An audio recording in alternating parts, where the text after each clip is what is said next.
So I'll briefly go through the two QI projects, show you some searches and show you perhaps some of the things that we're doing for it. The first project, the Green Inhaler project, obviously the goals here, there's two main goals in the paperwork. One is to reduce global warming potential inhalers, and the other is to reduce the use of SABA Ventolin inhalers. We know that the MDI inhalers, the pump inhalers, use hydrofluoroalkanes that are thousands of times more damaging than dry powder or carbon dioxide gases. The National Institute of Clinical Excellence, NICE, have got a nice leaflet we can give our patients that shows how a Symbicort inhaler might use up about 115 miles of driving equivalent every inhaler. So that's 115 miles a month. You're looking at thousands of miles a year, whereas dry powder, 1 mile a year. So you're talking about each patient with these inhalers saving thousands of miles of car journeys a year. We've got about 600-700 patients. 700,000 miles of car journeying is more than I'll ever drive in my life. And obviously the potential, global warming potential savings here are vast when we consider that nationally.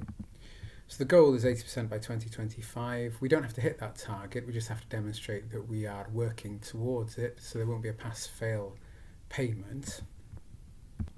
But taking part is compulsory. So you will have to have a look at your dashboard. So there's the AWTTC or SPIDA dashboard. So if you click on that in the contract, it'll bring you to the SPIDA launch page. I think down here is the inhaler decarbonisation link. And all the practices need to look at this themselves and discuss it in-house. That's going to load up and we can go by practice summaries and you can choose your own practice. You can choose anybody else's practice as well. It seems to default to Port Llanberis for me every time. And you choose yours from the list and you can see your data.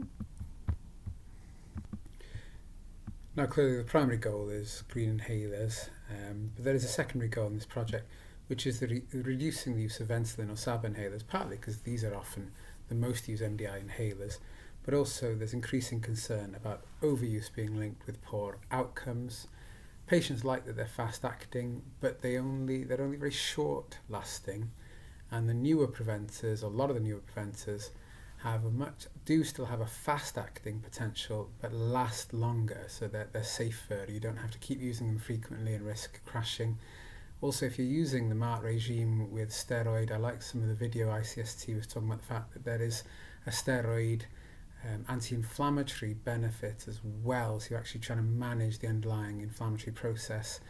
And overall, high Ventolin use suggests very poor management. GINA suggesting more than 3 years poor, and Ventolin on its own without a preventer is particularly poor and linked with death, much in the same way that you can't really get a long-acting beta agonist on its own without a steroid in it. So as per the contract, you'll need to discuss your internal data and any plans and matters of practice. You have to discuss this at collaborative level. And then at the end of the year, there will be a reporting template or poster that we can show. I think that the ICST website is very good. It's got lots of useful things. There's a nice video talking about the project where you can hear a few of the consultants and specialists. I really like, they've got links to the SPIDA, they've got advice on the project. They're the people that produce the very useful guidelines that I'm sure a lot of people are using. And they're also promoting the Asthma and COPD Hub apps. The principle here is that if people are managing their own asthma and using the app for advice and guidance, is they usually manage it better, and there's evidence, I gather, showing that there is a reduction in GP appointments and hospital admissions for patients using the app, which I'm sure we can all agree is a good outcome. We will get searches at some point, although sometimes the quality of those in the past has been variable. So I have produced some and I'll share those. I'm looking at SABA inhaler numbers. So this is a search that pulls together patients on SABA and how many a year. So we've got 1,000 patients on SABA inhaler in my practice. 146 of them are on 12 or more. 480 are on less than 3. And we'd like to see these numbers going up at the bottom of the chart and going down at the top of the chart. I've got a search here for numbers of inhalers and numbers of DPI. This is slightly different to the SPIRA data, partly because it picks up differently and is mainly looking at preventers here.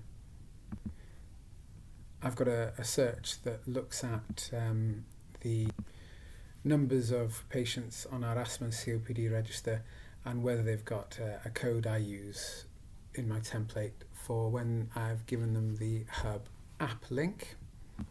And I also have another search which is looking for our SABRA loans without preventers, particularly those who are using more than 3 a year, which is generally, as we said, a bad sign, and particularly those SABRA loan more than 3 a year, no diagnosis, because these guys aren't necessarily going to get pulled into a chronic disease category or routine review. Now, in terms of the QI element for this project, I guess we want to try and make sure we're changing MDI to DPI inhalers where we can. And we can do that by highlighting when we see patients every time we see them. So I've created a prompt or an alert that'll tell us that that patient is on an MDI and could consider a DPI. I also want to highlight when we're seeing patients if they're on more than 3 inhalers a year, particularly those where they are SABRA alone. I think that's a very high risk group. We could consider batch texting that useful leaflet out to our patients on the asthma and COPD register. I think we could also consider batch texting the Health Hub app. I think that's something that's been promoted as a potential simple QI project. And in my bigger template, I'll pull into the chronic disease reviews how many steroids and Ventolins and antibiotics these patients are having every year, and with links to all the guidances that ICSC make. Now, the other mandatory project is the unhealthy behaviours. Again, there's no target as such. We just have to demonstrate that we are making changes and monitoring those changes, sharing them at collaborative level. So we want to be recording obesity, alcohol and tobacco use for all our newly registered patients or patient registered in the last year. I should note we should look at patients over 18 because we're picking up all our babies with that. And then the other one is people with diabetes, cardiovascular disease, hypertension, asthma, COPD. So we need to ensure that when we're doing our chronic disease reviews that we are checking and recording weight, alcohol and smoking. Now, for this QI project, we also need to demonstrate that we're offering interventions and read coding that. That's where it's slightly different. We need to demonstrate that we are offering support where appropriate and documenting that with appropriate read codes. So our templates need to reflect that. So that's the ABC objectives. So we need to agree the read code for recording and documenting advice. We need to make sure that we are using new patient questionnaires and looking at ensuring that these are incorporated into our current disease. And then we need to look at how we're going to make sure that we do document and record more regularly. And that's a PDSA. It's interesting they also note that we should be picking up and looking at people eligible for the All Wales Diabetes Prevention Programme, which I guess is highlighting those with pre-diabetes so that we can offer them intervention, and I've incorporated that into the template. You'll need your QI lead. You'll need to make sure that using the read codes attached in this, so my templates use those. They say there'll be a national template, but you're very welcome to have mine while we wait. You need to make sure that you know where you're going to send your patients or what you're going to offer them. So locally, I like Help Me Quit. I like the Betsy Help With My Weight and Kaiser Veriad, although there are other drug and alcohol charities. There's a mention here about processes for HbA1 testing in at-risk individuals. Now, we can highlight in the templates if somebody's HbA1c has been between 42 and 48. My HCA templates have amended slightly to suggest considering HbA1c in people who are over 45 with a BMI over 30. That's not guidance as such, but it's just that we can show that we have considered a process for testing at-risk individuals. And then you'll need to audit data and look at cycles of change and audit again. They're asking us to discuss this quarterly. We'll need to discuss this data at collaboratives. And then at the end, you'll need to produce a poster with what you've done, which is, we've been sent those as well. I think it's worth noting that at collaborative levels, we are going to share data discuss accuracy, discuss best practice, etc. It does talk about how we should be sharing themes to the wider cluster professionals. So this isn't just GMS practices, it's encouraging the other collaboratives within a cluster to make sure that making every contact counts. So particularly, I guess, pharmacists and people with regular contact and regular opportunity to offer and record. And I guess you'd want to look at how do we record that in practice if it's been offered elsewhere. And I guess we need to know if we are offering and suggesting services for patients, we need to reflect back if they've been useful and whether we think that should be amended or commissioning changed. So we should be getting searches for this and tiles for this. I haven't seen a lot of this yet, and then we'll need to make sure that we carry out the contract, and then the rest is just the codes that they want us to use, which are the standard codes from the past. The important thing to note is the additional codes where we need to document things like weight management program offered, etc. So I've got two folders of searches. One is unhealthy behaviours recorded in chronic diseases, and the other one is the unhealthy behaviours recorded in the newly registered. So we can tell you how many of your newly registered patients didn't have alcohol and did have alcohol recorded, didn't have smoking, did have smoking, etc.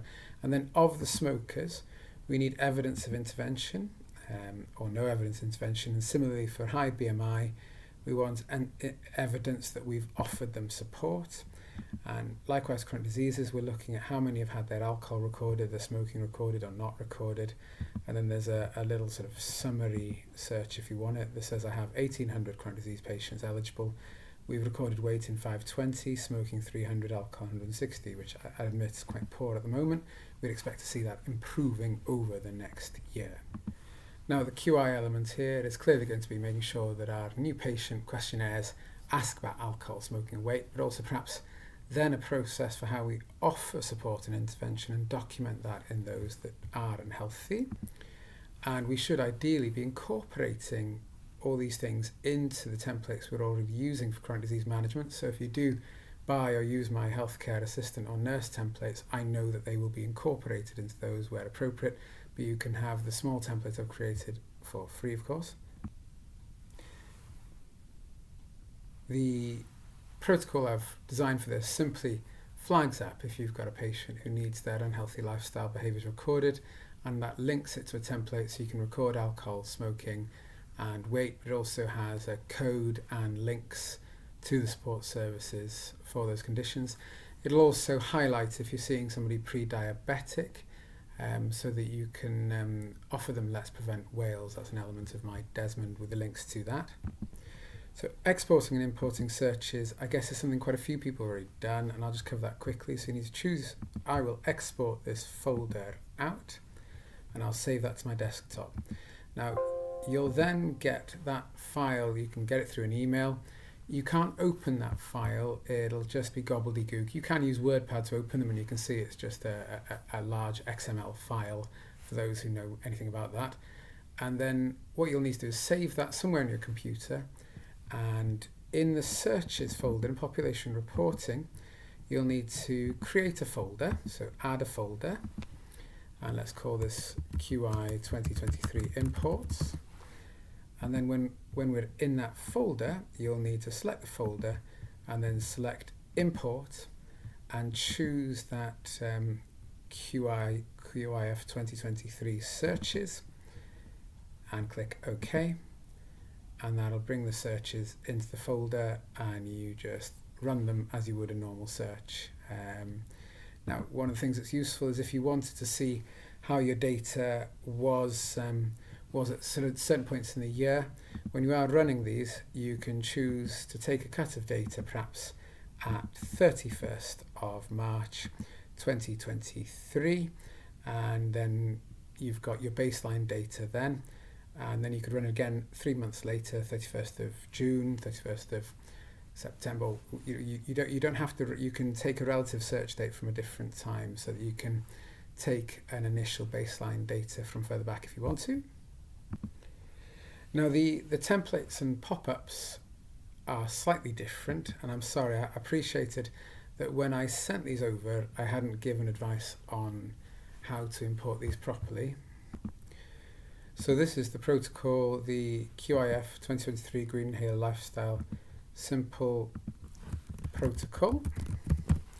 And if I open that up, you'll see that it's based on various concepts.